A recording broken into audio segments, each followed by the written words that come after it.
My name is Sarah Gonzalez, and I am a graphic designer, sometimes called a graphic artist, depending on who you ask. I am a member of the Art Directors Guild, and I serve on the SDG Council as well. So I went from engineering to advertising, and sort of that was my gateway into design.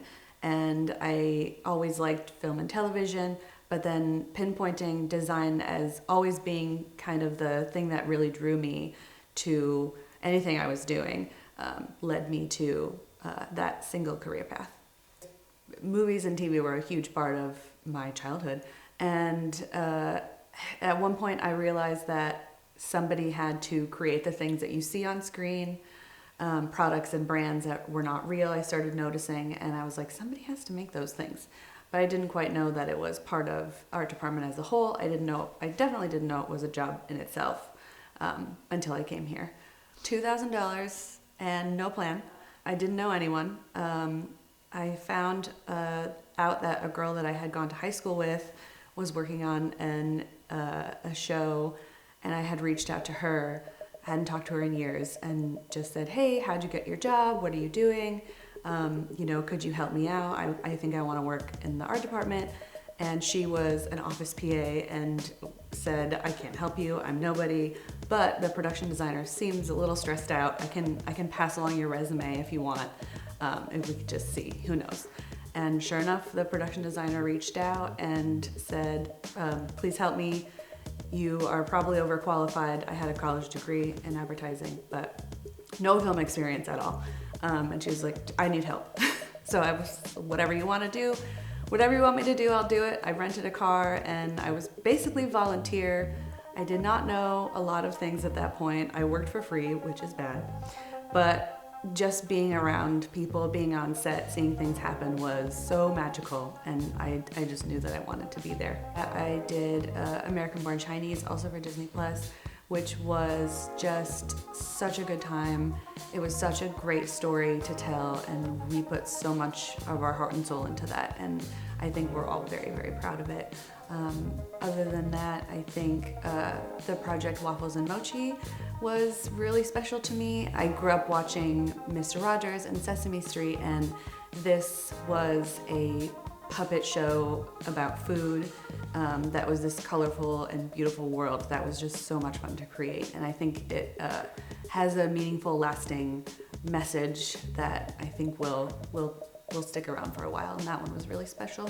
One of my favorite genres to work in is sketch comedy. It's very fast-paced. It's very, any graphic that I make has to be a quick read. A lot of times there's multiple layers of jokes involved.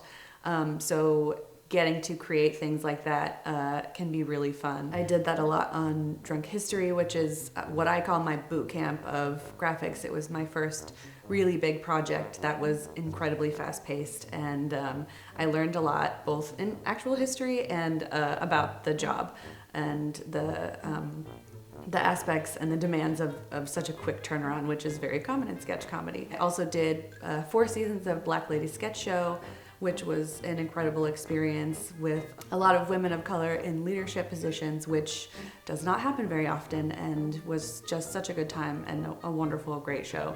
I didn't realize that it was important to see me and what I look like and have people hear my voice, because I've never felt like my voice was that important, but I was at a diversity event, and a younger girl came up to me and said, was so excited to talk to me, and she felt comfortable coming up to me because I looked like her. The idea that she felt comfortable coming up to me and introducing herself when I know networking can be so scary and intimidating was really special, and it was that moment that I realized that I had a voice and people would listen if I used it.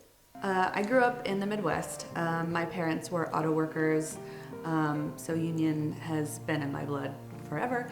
I grew up Mexican-American in a community with mostly the other Mexican people I grew up with was my family. I didn't know that we were different, really, and then moving to Los Angeles, where there's a big Mexican community, has been interesting because living in the Midwest is very different. My family and I are very close, grandparents, cousins, everybody looking out for each other, which is really nice. I found that working in film, you spend so much time with these people. They are also like your family, so having those connections and feeling like you can be supported is really important. And I think when you find your team that supports you, that can feel like a family, and that's very special.